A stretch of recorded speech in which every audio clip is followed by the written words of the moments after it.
Happy Devils Sunday. This is the Let's Go Devils podcast, Season 8, Episode 31, going off the rails tonight.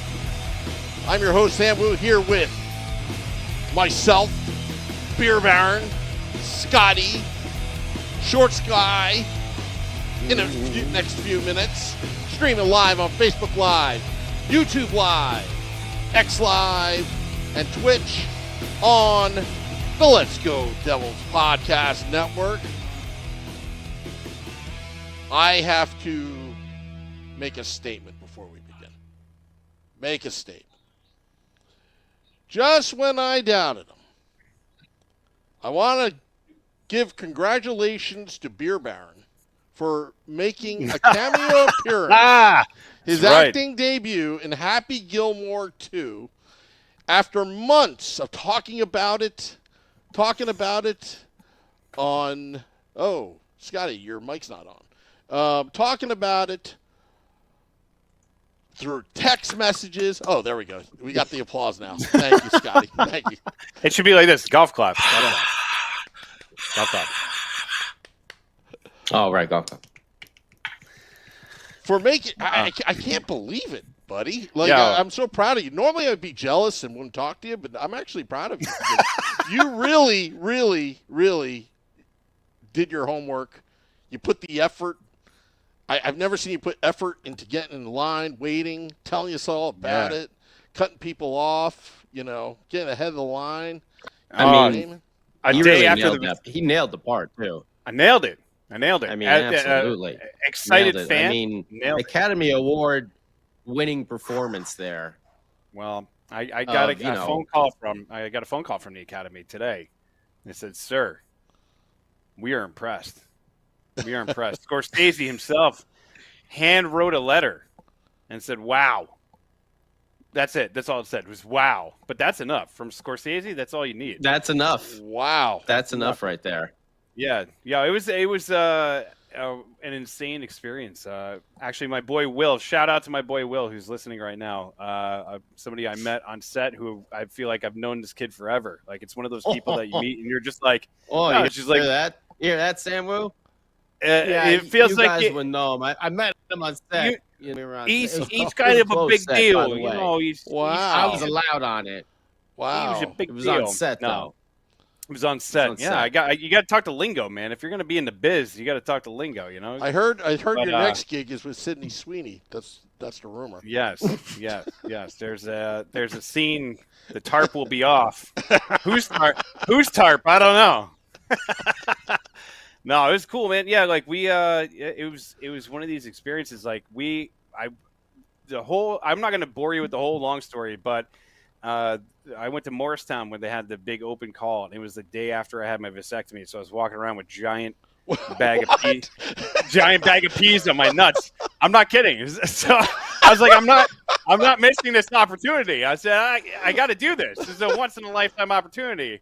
And I walked in and I did cut the line. I'm not proud of that moment in life, but I did cut the line. Actually, I asked these people very nicely. I walked with this guy and I go, because he was a college kid, I put it in college kid terms. I was like, "Yo, bro, I just had ball surgery. Can I jump in line right now?" And he goes, "Yeah, sure, man. Oh, for sure." And he tried to high five me, and I'm like, "I got to hold this ice, buddy. I'm not high fiving no one." And then I got in. They do the whole thing, and then I didn't hear anything for a long time. So I was like, whatever. I missed the opportunity. Some guy was like chirping me from the back, like, "The guy cut," and I'm like, "I did. My balls got cut too. You want to see him?" And and then I got the call. We got on set. I met my boy Will on the bus at like 5 a.m.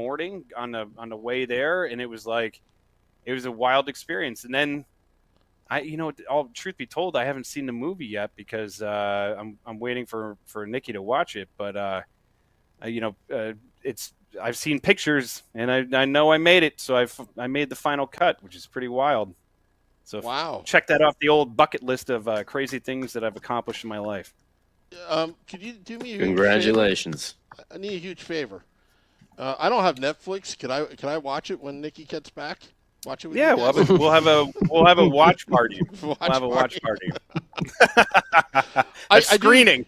I'll put a little red carpet out in front of my house, and like we'll do photos. Like we'll have the backdrop. Well, as the executive producer of this podcast, Can we do a red carpet, podcast? Yeah, as the people, the guests arrive and everything and walk the red carpet, we should probably interview them. Yeah, dude, we should definitely do that. You know what? I'm gonna print out that one picture. And I'm gonna sign it at the next live podcast we do. A black and white picture. Yeah, my headshot and just a couple of glossies. Is that Bert? Couple glossies. Oh, someone's like, Bert Kreischer was in that movie. And it's like, no, it was me. It was me. But I as the executive producer, it touched my heart when you said I tried to get the podcast jersey on. I did, and they wouldn't allow it. And they wouldn't allow it. Yeah. We tried. The one that you see over Scotty's shoulders, the one I tried to wear. But at least I had a jersey rock and rollers, because I was there 2 days and I wore two different things. So like the one day I was wearing a jersey rock and rollers jersey that I've had since I was like 12 years old, and a Devils hat. And what was crazy is there's a ton of people that were like rocking Devils jerseys in the crowd, which I thought was pretty cool. So the team was well represented there. So it was, a very fun event. It was in Fiddler's Elbow, which is 15 minutes away from my house, give or take. So It was nice. Yeah, I've never been on a set like that for like an actual giant movie. Actually once, but I stumbled on it by mistake when M. Night Shyamalan was filming something in Philly when I lived there. Which is a story for another day.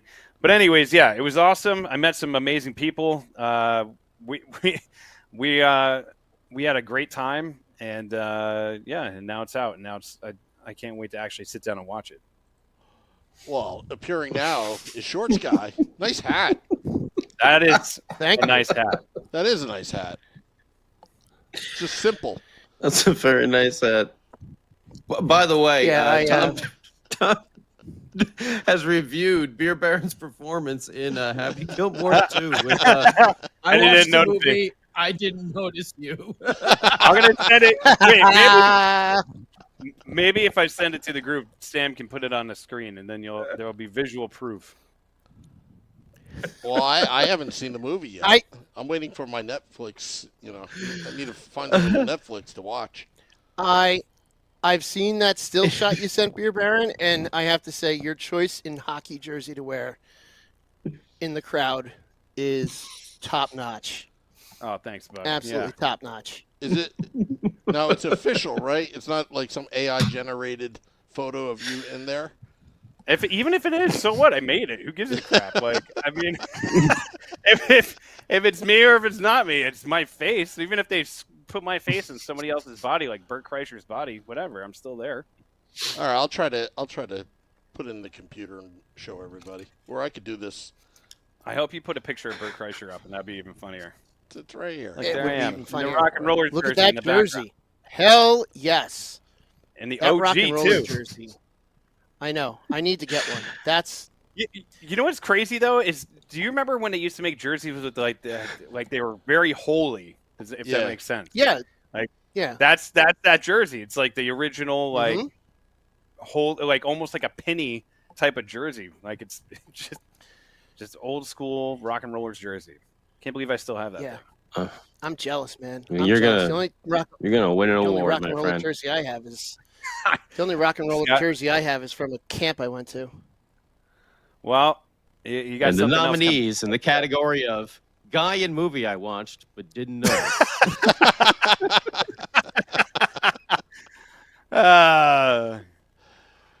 Well, if you slow it down enough and you zoom it in. Congratulations, sir. Thanks, dude. Thanks. Hey, man, you went and you did it. That's pretty awesome, dude. Yeah. None of us can really say Good that. for you. Yeah. I know. No. Scott, dude, Yeah. Out of the four of us, Scotty has the most exciting life ever. He meets like awesome people all the time. That's why this is like to get praise from Scotty actually means a lot to me, because I'm like, this guy actually hangs out with like rock and roll Hall of Famers, and he, after Ozzy passed away, unfortunately, he sends his picture like, this is me hanging out with Ozzy. I'm like, yeah, that's pretty wild, man. That's pretty wild. It was triple whammy this past week. I mean, it was Ozzy, Hulk Hogan. And there Theo. was I like the Theo. Cosby Show. Michael. I know. Yeah, there was a jazz, some like jazz guitarist or pianist guy passed away too. It was a crazy week, man. Mm-hmm. What, is that Charlie? Is that the horn player from New York? Remember. He was from Rochester, wasn't he? Maybe. Yeah, no, that was I'm not as up on my jazz. Yeah, maybe I should be. Yeah, dude. But crazy week with everything Yeah. going on. Obviously, Mr. Ozzy there. So Did you ever hang out with we'll him? still hear. Do you Ozzy, have any? Yes. Do you have any good Ozzy stories from you hanging out that you would like to share or willing to Or share? that you can share. I don't. Can share. all I'll say is they were all good stories. It was cool, like really cool getting to meet him and work with him, multiple times just whenever he came in and stuff. But yeah, he was like, like when you're a kid and your grandpa comes over and you're super excited, because you're going to do something that your parents won't let you do or something like that. That's what it was like when Ozzy would come into the studio. So, yeah. Nice. So you'd have ice cream. I'll- You'd have ice cream before dinner with him, is what you're saying. Exactly. Yeah. So it was a lot of fun, and he was great to work with, and he did a lot of nice things. So he was always a good guy. That's But awesome. you're still gonna hear him at every Devils game. I guarantee you. All Yeah, now will be screamed at some point or another. So Now Ozzy's so more one of than those ever. guys that left his mark on the world. Yeah, he left his mark on his world. He's unfortunately or fortunately, you're not going to be able to forget him because he'll be there. So Oh yeah. that's what's most important. I saw a meme out there that said Ozzy's. It said, and I'm going to butcher it. I should have saved it, but it said Ozzy's first task as a ghost is to take out Hulk Hogan. That was the thing. It was like his first thing that he did after dying was to take out Hulk Hogan. Oh man. He's like, I think he went to the welcome party being thrown by Lemmy. That's what I imagine Ozzy doing the very first thing. Yeah. Drinks also ready to go. I do have to say one of the silver lining, or not silver linings, I guess like one of the happy moments of like after it happened is all of the old clips from the Ozzy Osbourne show, which when we were growing up, it was one of the funniest shows on TV at one point. And if you don't know what we're talking about, like all the Prince of Darkness, Bubbles, Sharon. My favorite one is when he was chasing the cat in the backyard with his slippers on. It's like, God, because I love that show. It's not like the Kardashians or anything like that, where it's like they're all like, oh, we're going on a private jet to go somewhere. It was Ozzy cleaning up dog crap.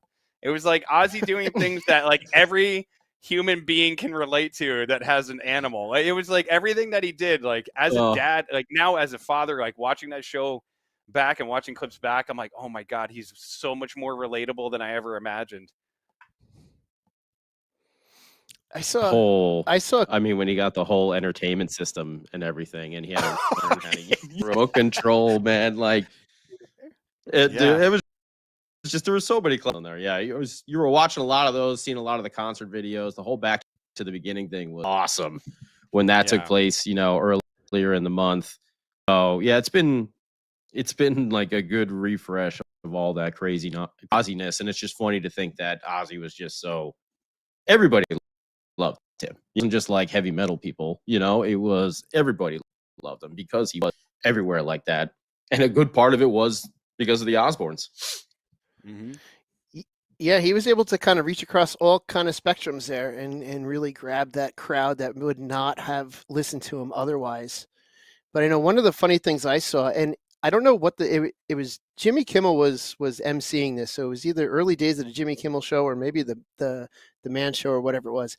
It was Ozzy doing a trivia contest about Ozzy Osbourne against a super fan, and it was absolutely hysterical. Some of the stuff that he was answering. One of them was a name of the where a name of an album came from, and like he said something random that they weren't expecting, and the super fan answered something else, and he just kind of looked at Ozzy. He was like, "Well, you were there, so we're going to give you the points." It was just like it was funny. It was funny to watch because he got some questions wrong, or he didn't get them in time, which is even better. Oh my God! You know what? I just realized something, boys. I need to step away for 1 second. It's a good reason. I'll be right back. It's not Okay. because I have to take a dump or anything. I'll be right back. Continue the conversation. It's important. Could have brought. Yeah. Wouldn't be the first time.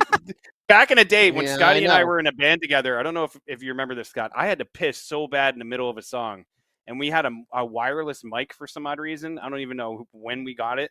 We had a wireless mic, and I was like, well, might as well. And mid-song, just went in the bathroom and took a piss. And then came back out and was like, no, I didn't wash my hands. So that was that. Oh, to be young. Unbelievable. There he goes. Oh, yeah, to be young and stupid. Oh, man. So, We got Tom asking if I think- if anyone thinks that Luke will be signed before Friday. What do you think there, Scotty? about Luke. Yeah. Well, It seems to be the big it's funny question everyone wants to because know. oh yeah, I mean, it's funny because we were talking, about Dougie Hamilton, maybe a Dawson Mercer, obviously Andre Palat, in a trade situation there. Mhm. But I don't think we really went and threw the name of Nico Dawes out there as well when we were talking some trades Mhm. as now a potential candidate with Jake Allen signed for the long term. Markstrom, is here on a This brief season at contract. We'll see least. what happens. Yeah. And so Nico Dawes, he's out of options.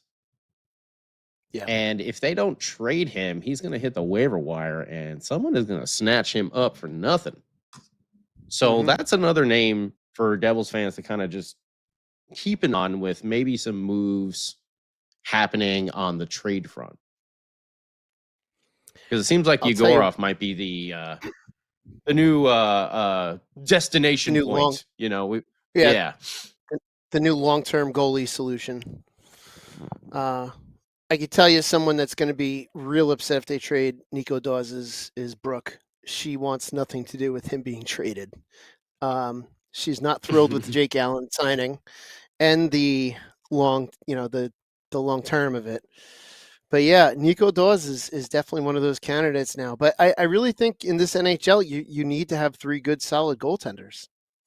So it wouldn't shock me if they did keep him. That? Yeah. Here's what That's this the is what original. this is an original, but this is what I went to go get. The Let's Go Nice. Devils. Look at how beautiful this is. Look at this. That's an original It's- red. Yeah. Dude, Oh, the and Let's this Go is Devils nice. one. There you go. Yeah, this is the Let's Go Devils one, and it's got the jersey on it, so it actually looks like a jersey, which was the original idea. And I haven't had one yet. So if you live near the Chester area, there is the Chester Liquor Store. It used to be ShopRite Liquors, but it's now just Chester Liquor, I think. But they have one. But here's to you, boys. There you go. All right, I got cheers. mine. I'm finishing up. Cheers to you. Ooh, it's good. It's good. Right? Oh yeah. Oh, that's good. Yeah, I still got some in the downstairs in my house here that I have to eventually have this summer. Scotty, Devil Haven is saying no reason to trade Dawsey, so we'll have to see what happens. But unless Devils sorry, Heaven in the chat is saying no reason to trade Dawsey, but I don't know. I feel like that you kind of need that third goalie in this new NHL. I don't, just to jump in on this conversation, I think that he might be okay this year, but next year I think they have big plans for Yegorov or Big Mike. So maybe that's the reason why his name is kind of been floating out there, because they see what they have in the pipeline and they're like, ooh, we can't wait too long. No, he's out of options. So his contract, if he goes down, he's got to go through waivers. Yeah, I know. And if he goes through waivers, he's gone in a heartbeat. He's gone. Big time. So unless they're planning on keeping him, unless they're just planning to keep him as a third goalie option and maybe rotating Jake Allen and Nico Dawes to get him some time, and then you have Jacob Markstrom as a starter, because we have to do something. We have to do something in order to make sure that we have to re-sign Markstrom after this season, because he's up at the end of the season. So, we've talked about goaltending has been an issue over the last couple of years. Jacob Markstrom, we have to find a way, and it's actually going to come at a good time because the cap's going to go up next year, so we can pay him money. Unlike, now it's part of it's being paid by Calgary. But here's the question, though. Yeah. Okay. No, I was going to say, like, the question that I have for you is do you keep him hopefully you keep him at the same tag, or do you try to get him for less? I would keep him at least what he's making at now, even if it's not with the 37% with that Calgary's paying. And I'm going to point to Bobrovsky is showing that an older goalie can win a cup twice in a row. We were worried about 3 cups in the last 4 years too. In the last 4 years, yeah. The worry I think that a lot of us had when he came was his age, but Bobrovsky is showing it doesn't really matter if you keep on your game and you keep up. But we got to show that we have the opportunity or the chance to win over the next couple seasons, because he is getting older, Markstrom, and he wants to win a cup. I think that there's very few on this team who are as competitive as Jacob Markstrom. And I know the guy wants to win, and I know if the Devils don't show like they're in a position to win it soon, I can see him going somewhere that's going to be almost a lock to win. Yeah, no, I get it. The Devils really have to show that if they want to sign him again after this season. Now, when I walked away, I don't know if you guys talked about the Thomas, and I'm going to butcher his last name, dude. I'm terrible. By the way, if you're new to this podcast, welcome to the fact that I can't pronounce anybody's names. You're not as bad as Billy Dean. Billy Dean is worse.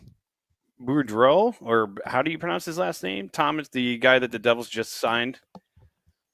Oh, from San Jose, right? Yeah. Yeah, I still have not yet figured out how to say his name either.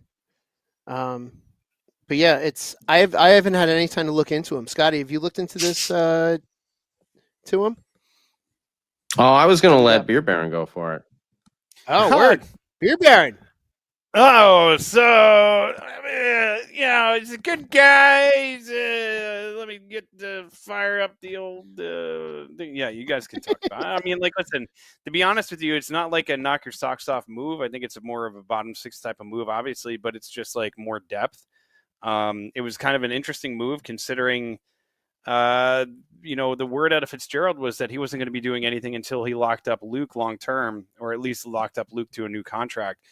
So I think it was just something that I don't think it was. Some people were like, "Oh, it was just him throwing a bone to the fans." That's not throwing a bone to the fans. That's just roster maintenance and trying to fill out trying to fill out a spot. That's it's a two-way deal too.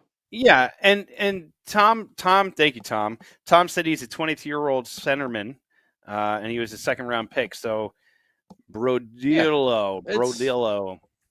And he's 5'9". He's a little small. Very low risk move. Yeah, very low risk move right there. Small. And it's a two-way, so they can send him down if need be. Sprong went to the KHL, over the week. He did. We've heard smoke about that. So not a big deal. The next thing is Luke, but I think Fitzy's got to find some more money, which means someone's got to be moved or something's got to happen. That's the only way they're going to get him re-signed at this point. Can't you sign over the cap until sometime in September?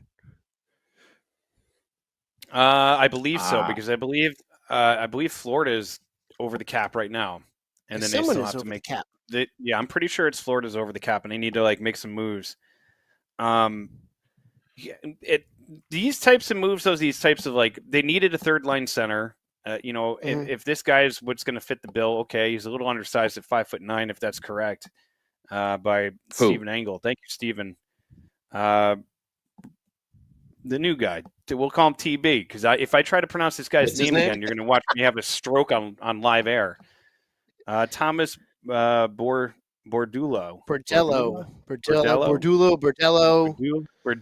Not going to be a top liner, that's for sure.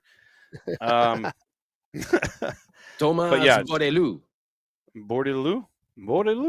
And I apologize, man. I can tell you anything right now, and you would just be like, "Oh, that's how you probably say it." Okay, yeah. And then 100%.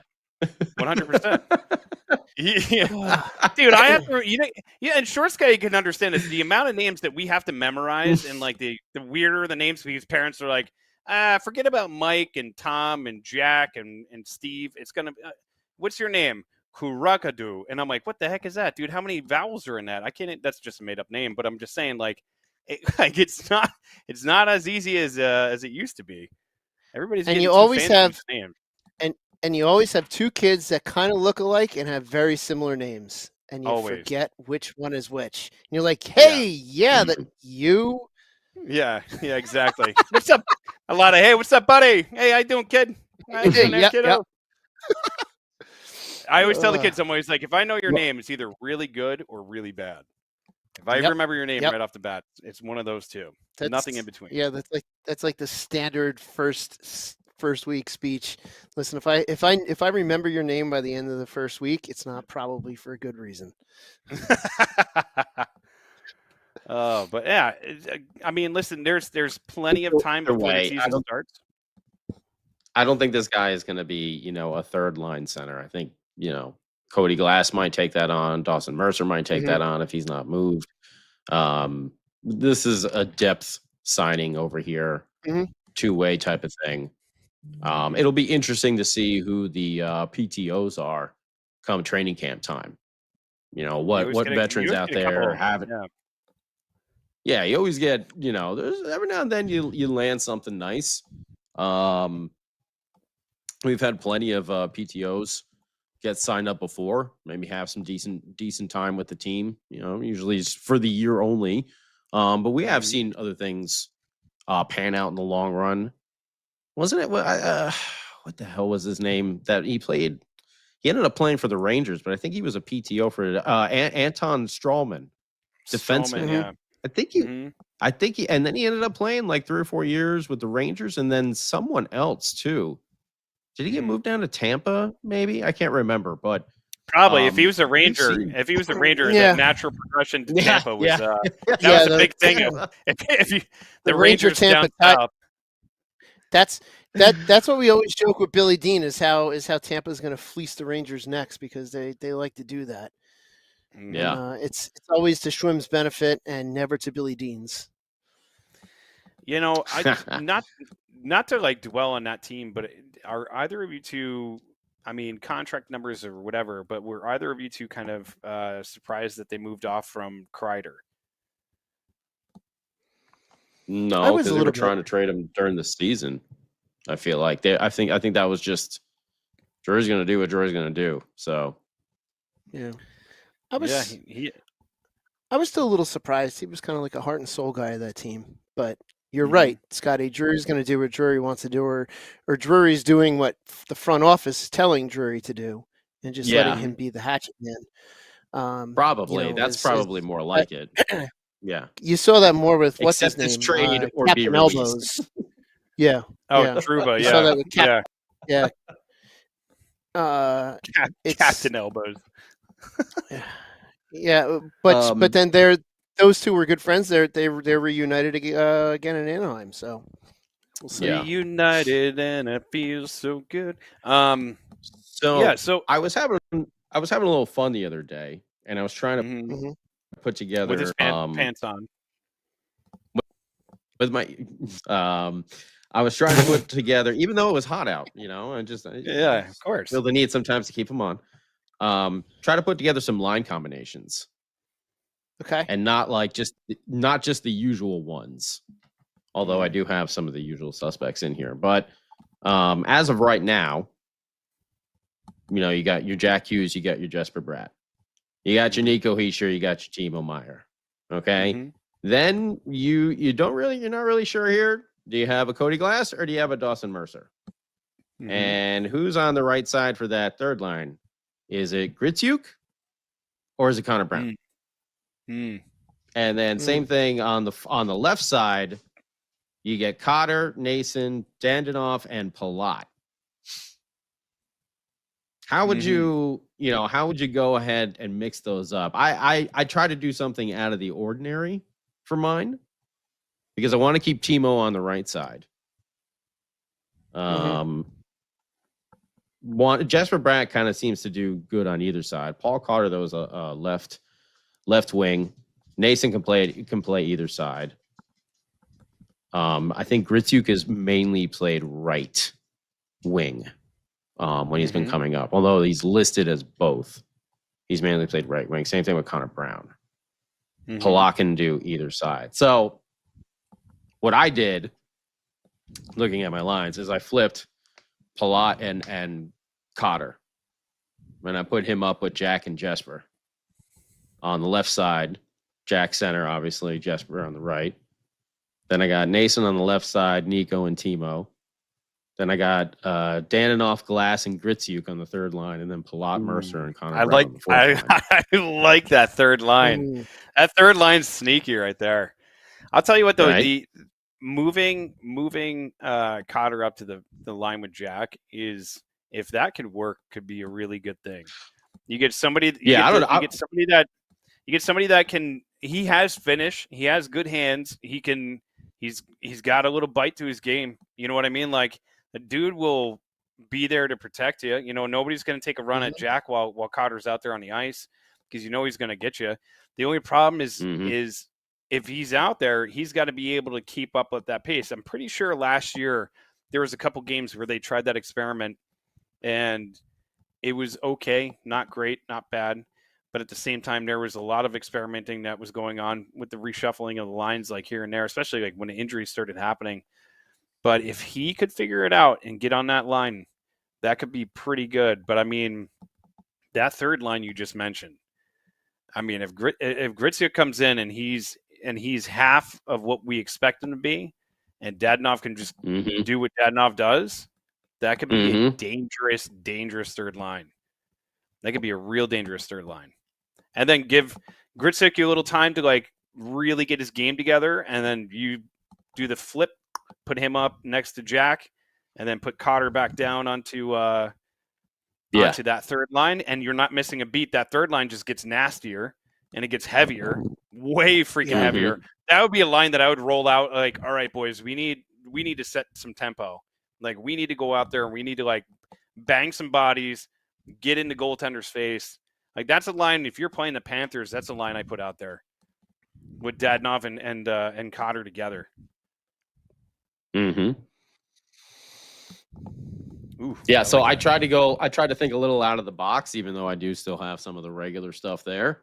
But I was just like, let's take Palat off the top line. Let's move him off the top line. And who knows? Maybe that's beneficial for him. Well, yeah, I don't know, but that's just like those are just some of the combos that I was coming up with. I was like, okay, maybe you could see this happening for a game or two, and then they'll probably change it back to something else a lot smarter. But maybe, possibly, It's possible. Yeah, and that's going to be I think one of the differences about this coming season is we can see all these line combos in preseason, because we'll have a full preseason, unlike last year where we kind of got a little shortchanged on preseason. They couldn't really put the combos they may have wanted together because of the trip. So it's definitely something we could potentially see. So we'll definitely find out. But yeah, I'm liking those lines you came up with there, Scotty. It's one of those things we're going to see.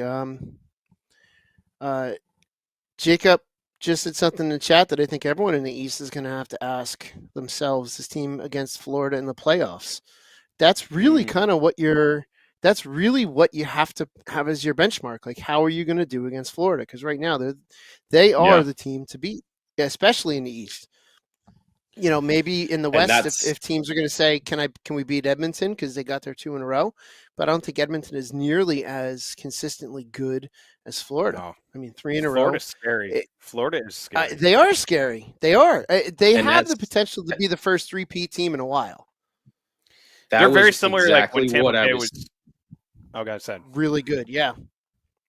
I was just going to say that's exactly what I was thinking when I was making these line combinations, and I put Paul Cotter up with Jesper and Jack.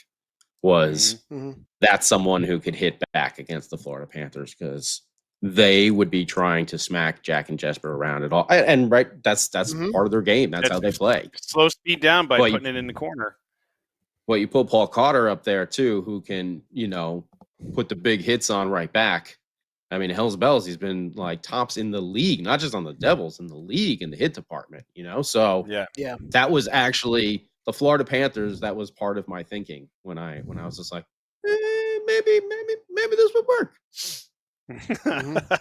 You jump on NHL 25. You're like, let me put this line combo, and we lost. And the computer says we got smoked. Bad. Jackson Hospital. Yeah. Oh my God! They're showing an ambulance. It's like the old Madden game where the ambulance comes on the field and runs over somebody. If you remember those days. Welcome to opening night for the New Jersey Devils, and the season is over. And season's over. It's wild though. Like when you're making that comparison to, I mean, obviously different system, different team, different style. But when Tampa Bay was like in the Cup almost every year, and they were going on that hefty run. And they felt like, oh my God, how are you going to beat them? You got Kucherov, you got Stamkos, you got this, you got that, Vasilevsky, and you got this and that. It's like every time a team emerges, and it's not just like a one and done. It's not like they won the Cup, and then they're like, yeah, they're contenders every year. But that one year, they really like the Blues, right? The Blues won the Cup that one year, but nobody was chasing the Blues, going like, that's the system, that's what we need to do. The Panthers have set the bar. And it's almost like we were building a team to be this fast, really shifty team, and to get away from like the old lumbering days of like of some of the teams that were winning. But like that, you look at what the Panthers do, and it's like, yeah, they cannot. It's not just that they're a big, heavy team; they're going to physically beat you up.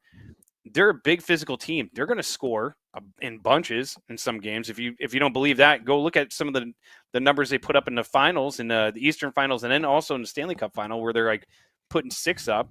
And by the way, going back to like what you said earlier about Bobrovsky, like in some of these games, he doesn't need to be the stand up, like on his head, doing windmills, like old school Brodeur, Hasek, Waugh type style saves. It's like, he has to keep it low, keep it like a 2-goal minimum. And I feel like if we can start scoring at a decent clip, Markstrom doesn't have to stand on his head. That's the winning recipe. That the offense needs, and fixing that bottom 6 was the big key, because listen, the beginning of last year was great. That power play was unstoppable, but a lot of those goals, it was superficial. It was not a lot of 5-on-5. So it's kind of misleading. Yeah. And then, like, once the power play started getting solved, it was like, oh, crap. Like, oh, boy, we got a big problem. You play Daninoff and Connor Brown scored a lot 5-on-5, which is really good. And also, Steven Angle, real quick, I see you mentioning LaChance and everything like that. That's also part of the reason why I had Palat and Mercer on that fourth line, because they do seem, when I was putting my combos together, because they do seem the two obvious candidates for potential of being moved. And yeah, maybe we do fill in with some of those guys that you were mentioning there. Sorry, go ahead, short guy. Yeah, I was going to say, to your point, Beer Baron, you play completely different as a goaltender when your team has that offensive capability, and then you just need to do your job. And when you, not only do they have the offensive capability, but then they're also playing some stout defense in front of you. Like you just have to focus on one thing, and that's the puck. You don't have to worry about, well, is there a guy sneaking in? What if I let in a goal? If all that's taken care of, your job as the goaltender is much easier, where Markstrom didn't have that. And Markstrom got frustrated a lot over the season because of that, because we didn't have that. And it's if we can get that offensive clicking and then get back to that stout defense, we're going to be just fine because Markstrom can do that. And yeah, Bobrovsky didn't have to stand on his head, but when they needed him to make that save, he was there to make that save. And he's there to make that save because he's not getting strung out and tired out by having to make sure that he's the reason the game is not getting out of hand. So that's kind of what it all goes back to. If you are not being put in that position where you have to work be the hardest of the 6 guys that are on the ice, if you're in that place to where you can work equally as hard as the other 5 guys, then you're rested and capable of making that save. Yeah, but if you are the hardest working of the 6, and it's nothing but you're getting just bombarded when you need to make that other timely, when you have to make that wild save, you're not always going to be able to do it. Yeah, you're going to be worn out. And real quick, to go into something that somebody was saying, Jacob was saying in the chat, that Fitz has definitely made more moves in the last years than Lou did in 30 years. Lou's trades, he did make a lot of trades. You think about some of the key trades that he made, like trading away Sikora and getting back Friesen and Langenbrunner, I believe, in that trade, right? Or was Langenbrunner in a different trade? I know he got Friesen back in that trade. But Friesen was to Anaheim. It was Anaheim. Right? Yeah, Anaheim. He sent Sikora to Anaheim, and he got Friesen and something else back. And then he got Langenbrunner. Tverdovsky. Was Tverdovsky the trade to get Langenbrunner? Sorry, no. Wrong team. My bad. I forget. Whatever. I can barely remember my name. Was it McKay? McKay? Yes, you're right. You're right. Yes. It was Randy McKay, and he got Langenbrunner. McKay and Arnott Neuendijk. Was part of that deal. Neuendijk. Oh no, it was Arnott. Arnott. And, McKay. Arnott and McKay went for Neuendijk and Langenbrunner. You're right. That's what it was. Yep. But Lou, but the thing that's different is Lou, especially during that time, like we didn't have the coverage that we do now, where we can look on our phone and see everything. Lou made a lot of moves that were under the radar. Everything that he did was like, uncelebratory, like didn't need press conferences, didn't need this, didn't need that. He was always a big, the name on the front of the jersey is way more important than the name on the back. And he would make moves sometimes that you were like, oh, whoa, like why the hell would you trade away this guy or that guy? And then it ended up working out. Like getting, he got like Doug Gilmour and McGillney. I know Gilmour didn't win a cup with us, but I mean, there's so many sneaky moves that he made that you're like, oh, okay. Like McGillney was a huge part of that one cup, So I don't disagree. I feel like there's more action in the NHL nowadays, but I will disagree that Lou didn't make a lot of moves because he did. They were just not as flashy as sometimes. No, that's why it was so weird when we brought in Kovalchuk. Oh God, do you remember that? What is that? This? Was like, yeah, like oh my God, yeah, oh my God.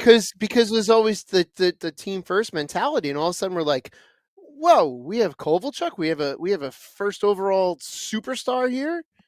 Yeah, like this is nuts. As many times as I want to get rid of that Kovalchuk jersey I have hanging downstairs, I can't. Like I hate the guy, but oh man, I found mine. I got my white one over here. I found mine recently. It's just yeah. He broke our hearts, but let me tell you what, he brought a lot of joy. Oh boy, did he bring a lot of joy. Like there was that, he was so electrifying. Anytime he had the puck, you would stand out of your seat because you're like, oh, what is he gonna do? Oh man, it was so much fun to watch. Specifically, he had some kind of he had to keep the blue line. I think the first game I saw him live, and it wound up scoring because of it. It was just like, wow, this is great. But I'm going to be in the minority in this one. As much as he broke our heart, I still like him more than Zach Parise. Yeah, I don't know.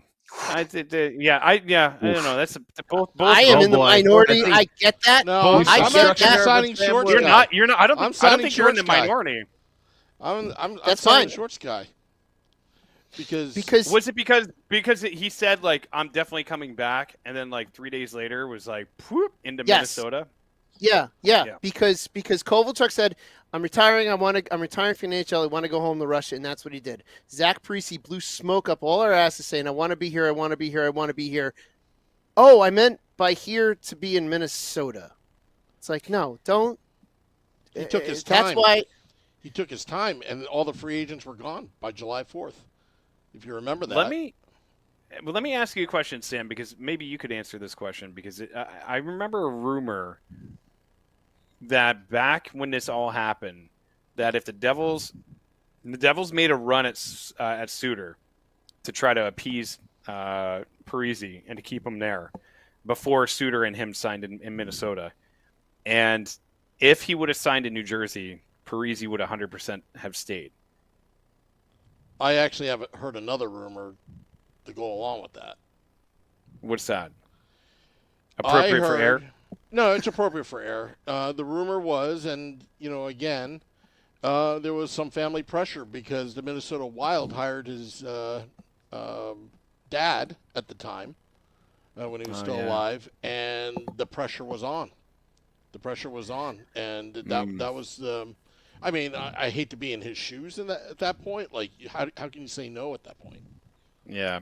You know what I mean? So, again, there's a lot of things that go behind the scenes. The thing with Kovalchuk, you hear rumors, but I think the big rumor was, or what I heard, the Devils weren't paying him. They were bankrupt. The Olympics, his dream was to play in Russia. And at the time, they weren't sure if NHL players were actually playing in the Olympics at that moment because it was during that collected the lockout. The CBA, yeah. Yeah. So, and then he just from there he got disconnected. He's like, you know what? It guarantees me I'll be on Team Russia if I'm not in the NHL. Yeah. And that's what I heard, but again, I can't. There's no. Makes sense. I mean. But he still was up front saying, I'm leaving here to go to Russia. It's all the other contract stuff that's, that's out of his control. He signed a deal. I get it. But he's not the one. He's the player's not the one that's making all that. It's the agent and the GM. But it's the whole Zach Parise saying, I want to be here. And then all of a sudden he's gone. It's like, you don't, it's like, that's why I can deal with what Kovalchuk did much more than I can deal with what Parise did. I do not have the ill will against Kovalchuk like a lot do. I have the ill will against Parise. I hated Gomez for the longest time until he came back, and because he was one of my favorite. He was one of my favorite Devils. When he was on the team, a funny dude. Like I just loved Gomez, and then when he left and went to the Rangers, I was like, "You're dead to me!" Like 99% of the fan base. Let's say 99.9% of the fan base. But but when he came back, it kind of like took the sting out a little bit, where I didn't boo him as hard. You know what? He would miss a shot. He'd miss a shot and be like, "Go back to the Canadians, you bum." Actually, you know what did it for me? I hated him as well. I made Gomez pesos. I was spreading. Yes, it around. You did. Gomez pesos because he went for the money. But when he went to Montreal, what made me I'm not so much forgive him, but just let it go was when he was on a scoreless drought streak, and there was a website, has Gomez scored yet? And it just went there, and it just said no. So it just said no. Yeah, I remember that. And there was like, there's ticker, how long it's been. It was like up to like 686 days or something like that since Gomez scored. That was the best. That's when I just started to chill out about Scott Gomez. It was like, yeah, karma did you in. Jay Snow, I'm going to disagree that Fitz is a horrible GM. I don't think he's a horrible GM. I think that we expect so much, and we'll put it this way. Most of us, were born around the year 1982. I was born in 82. I think Short Sky was 82. Scotty and Sam, I might be 80. I'm a 70s kid. Oh, weirdo. Yeah. So we grew up with this team, as a lot of you have, right? And we grew up in the hard times when they were called the Mickey Mouse organization by Wayne Gretzky. I still don't like Gretzky because of that. Me too. Yeah. I think, yeah. I think he has to come on the podcast to apologize, to be honest. Yeah, no, he should. He should. Yeah. Yep. Hey, guys, I just want to say I'm sorry. And then we'd be like, all right, good. And then just end the interview real quick. They'd be like, you had Wayne Gretzky on. And we're like, that's all we needed to hear. I didn't need to hear anything else. We just want your apology so we can move on. Yep. But yeah, we'll end it right there before Beer Baron can say something to put his foot in his mouth. Yeah, exactly. Exactly. Hey, I can take my tarp off if you want. Yes. But anyway, yes, you could. we went through a horrible time, and then late 80s when they started getting better, 90s obviously when they became who they were with Brodeur and Stevens and Niedermeyer and Danico and McKay and Peluso and blah blah blah blah blah. It can go on and on and on. I saw this stat that the Devils made the playoffs 23 times out of 25 years straight. That is an insane. It was them and the Red Wings. If you remember, like at a time, like the playoff record or the playoff consistency was there every single year. And it was like, the regular season be damned. We don't care. We'll make the playoffs, and then we'll see where we go from there.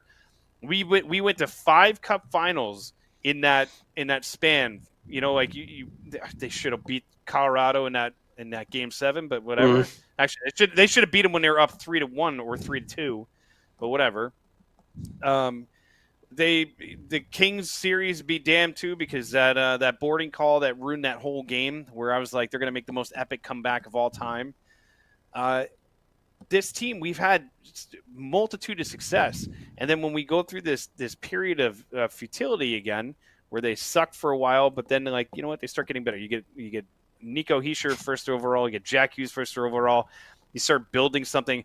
Fitzy isn't a terrible GM, because if you look around the league and you see some of the other GMs that are just throwing some of these insane contracts around, or getting fleeced by Chris Drury over in New York. I mean, there's guys that are running their teams straight. Look at the Buffalo Sabres. Look at the Buffalo Sabres. You want to see a horrible GM? Look at Buffalo. Terrible. You look at what Fitzy's done, like contract-wise for the team that he has right now. The fact that he has Jack at where he has him, the fact that he has Nico at where he has him, the fact that he has all these. Did he give a bad contract away to Palat? Sure. Should he have made more moves here and there? Yeah, sure, he should have. But he also got Timo Meier at a decent price, because if anybody that's like, oh, we gave up Sharon Govich and look at him now. Look at Sharon Govich's last year. Yeah, the first year he was away from the Devils, he had a really blow up year. Last year he came back down to earth. I don't think he's as big as we were kind of making him out to be. I don't think he's great, but I don't think he's horrible. So I strongly disagree with that. Elderly. We are elderly. Hey, I'm like elderly. We're not that far away from moving in. Brooks said elderly. So you people are elderly. We are elderly. We are. Elder Brooke, statesman. we do not agree on that. I'm about to say something, but I probably should keep my mouth shut. What about being old and being close to being in a retirement village? Listen. No, thank God I'm not a millennial. Wait. That's all I have to say. Oh, man. I probably just alienated like 70% of our audience. Going into his 8th year. I get it. That's the day that ends in Y for you, Sam. Yeah. Listen, and to kind of and Jay, I'm not trying to go against anything that you're saying. I don't. So you have to think about the end of Lou's term. The end of Lou's term with like all these crazy contracts that he had, like Ryan Clough and all these things. It was Lou was on this way out when Ray Shero was like kind of coming in, and Ray Shero started to like piece this team together. But then Ray Shero was like, we need to try to win now too, and was like doing crazy moves too. Fitzgerald took over a team that was fundamentally flawed in so many different areas. And if you look at what he's got, Brett Pesce on the blue line. He's made some pretty decent moves. He's got Timo Meier. He's put some pieces together. Is it taking longer than we want? For sure. 100%. Yes. Have we, but once again, dude, look at like Buffalo, look at like some of these other teams around the league. Like look at Anaheim, look at just like, if you think what we have is bad, you look at what some of these other teams are going through and you're like, oof, it's not that bad. Yeah. Sometimes the grass isn't as green as you think it is on the other side. I know someone that is a Buffalo fan, and it's like, oh, I feel so bad. Like with the crap that he's got to deal with, it's like, well, it's the entire city. They don't win anything. I know. Yeah, they literally don't win anything. And I feel bad for Buffalo Bills fans. I know Andrew Bunin is one. Sorry. Hey, they won the division. Yeah. The only thing good about Buffalo are their wings. That's it. You said that with such conviction too. They won the division. Watch your mouth. Okay? They're trying up there. They're really trying. It's not their fault they can't beat Kermit the Frog. I root for the Bills. I'm a Giants fan, but I root for the Bills. Like whenever they're in the playoffs, I like Josh Allen's the man. I love that team. Like I think they're awesome, but yeah, they don't win anything. But like in hockey sense, like the crazy stat. Obviously, it hasn't been the same GM, but if you look at during the Stanley Cup Finals, there was a stat that popped up, and it was like the last like 6 or 7 Stanley Cup Final teams have had a piece of a Buffalo Sabres team that has been an integral part to their winning, like Reinhart. And I mean, you could literally go down the list. Jack Eichel over in Vegas. Like you look They're at like the Miami Marlins of hockey, basically. Yeah. They're a great farm team. They're a great farm team. Stanton and Yelich, like they're all these. You're like, wait, they were all on the Marlins at one point. What the hell? Like, why did they trade everybody? Allmark, yeah. There's a lot of dudes that were like, I forget what it was. Yeah. When Eichel was still there, they had a team that was stacked. Mm-hmm. They had a team that now Allmark, they just couldn't do anything. But Allmark couldn't do anything. The Allmark he is now. Like back then he was not as good. And I think that was one of their biggest downfalls. If they had him as like a backup and they had like a decent number 1 back then, that team could have run shop through this league. They had so much unbelievable talent. Too. Oh yeah. But I'm pretty sure like even on defense they had like a pretty stacked blue line. I forget what year it is. Somebody's got to look it up, but there's like a picture of it, and you can see like the starting lineup, and you're like, no, that's pretend. That's nobody. That's not real. That's an NHL. Like that's somebody was playing GM on their computer. There's no way that was real. Right. Old Buffalo.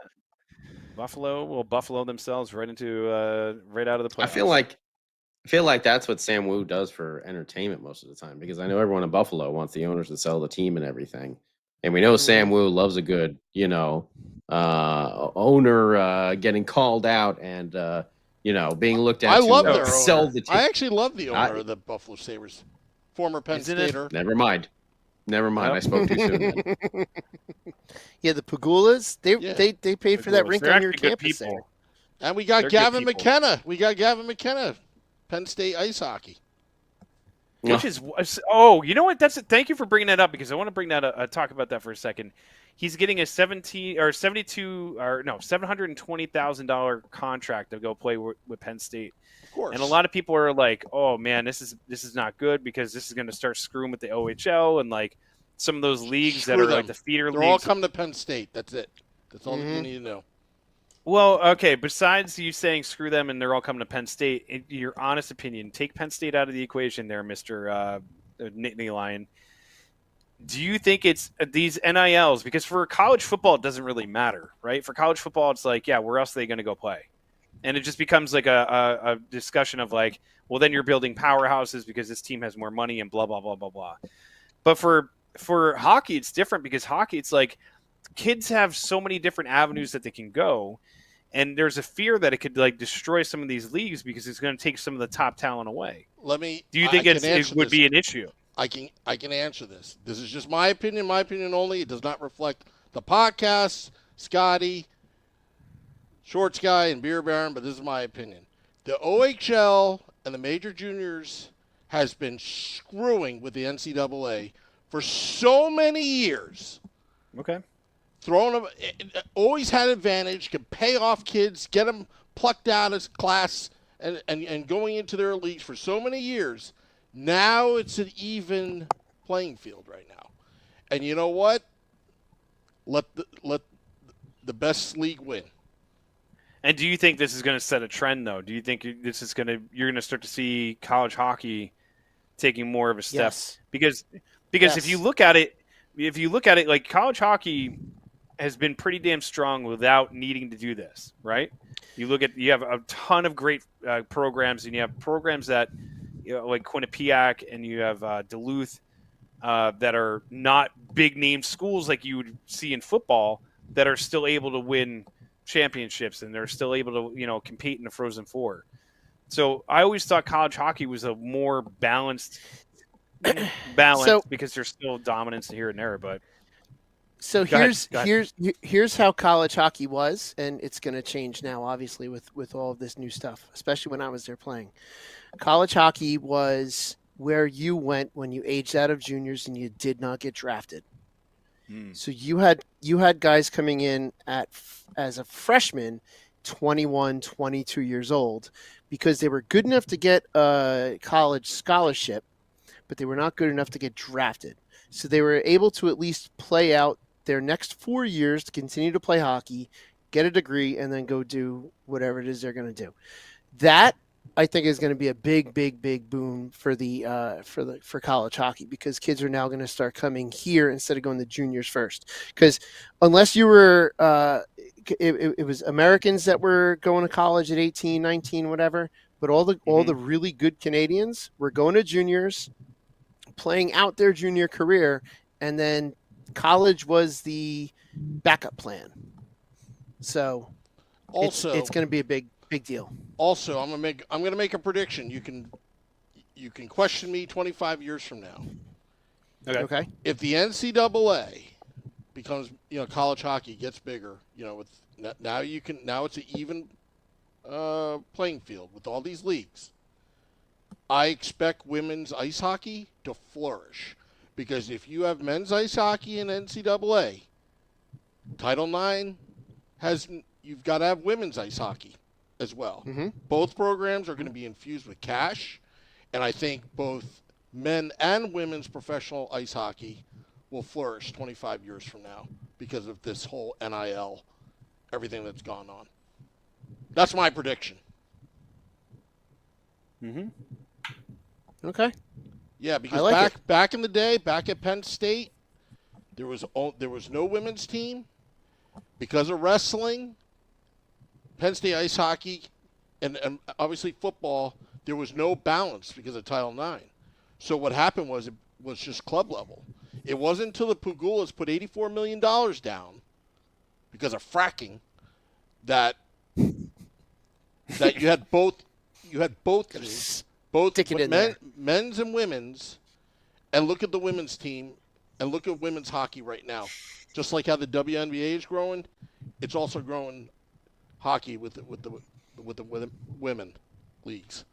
So that's why I think, and the OHL and all that, for years the NCAA got hosed because they could offer money, but they couldn't. But now suddenly the NCAA and Penn State, now they have more money. Now they can just completely, obliterate them if they wanted to.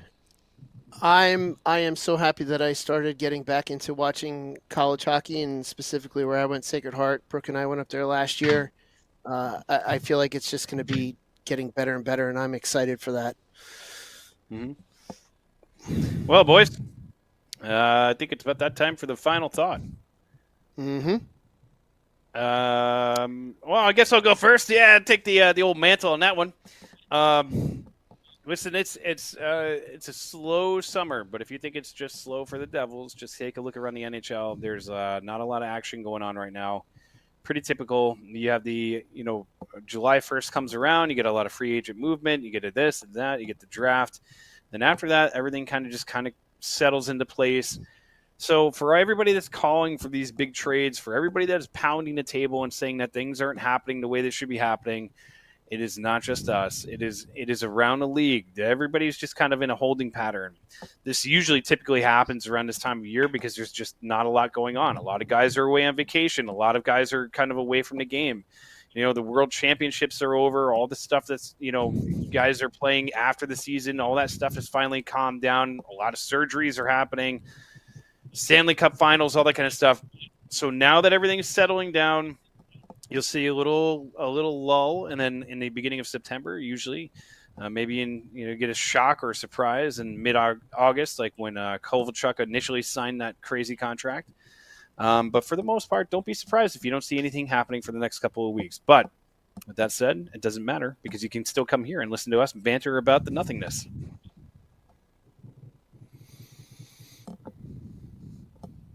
Anybody else? You guys should just yeah. I'm usually the Keep last. Yeah, I know. I'll just say that I think Fitzy has been doing a pretty good job this off season. It's not just Brown and Dananoff. It's Jake Allen as well. It's bringing back Cody Glass. It's not just coming back with the same exact bottom six that didn't work out last year. So there have been a lot of changes made with this team so far. And I do believe that, we've all heard the rumors and everything. Quinn at some point is on his way. But we got to sign Luke too. And to do that, it's going to cost you a little bit more than you have in the pot right now in the old salary cap department. So don't be surprised to see some moves made. Palat if they can. I don't know if they can, but Dougie, Dawson Mercer, those are two names that are going to be a lot more enticing to people. I said it before as well, Nico Dawes. If they really feel that, he's going to get stuck in waivers, do not lose him for nothing. Do not let him be claimed, by some other team and just lose him for nothing. So we do have some other good goaltenders in the pipeline. This wouldn't be the biggest thing. Remember when we traded Akira Schmidt? It was like, oh, by God! Yeah. Didn't turn out to be that big of a deal, especially now when you got Jake the Snake and Markstrom there ready to go. So I think Fitzy has been doing a pretty good job. Excited to see what the next move is because I think it'll involve some sort of trade and then the signing of one Luke Hughes. So very excited to see what that's all about. And thank you, Ozzy Osbourne, who forever is still here looking over the podcast right above me there. So yeah. Woo. There it is, coming into focus. There he is. So yeah. The old Prince of Darkness. Shorts? All right, I'm going to take a swing at this serious. This was a heavy week in the hockey world for reasons and players we will not mention. It was hard for a lot of women out there, and I'm just going to say this. We do not need any of our former players back on this team whatsoever. Just because they were acquitted doesn't mean that they're good people, and Fitzgerald does not want people who are a-holes. So we do not need any of them back on this team.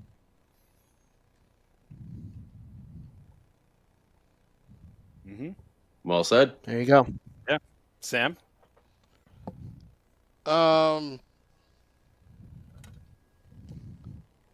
we having a podcast next week? Oh, that's a good question. I will be here. I should be home. I should be here. But the following weekend, We can? I won't be. Yeah, we can. All right, so we'll have a podcast next week. All right. Yeah. Podcast next week. Yeah, sorry. Love it. Yeah, so I'm looking for the button right now. Sorry, guys. They don't call him the best color guy in the game for nothing.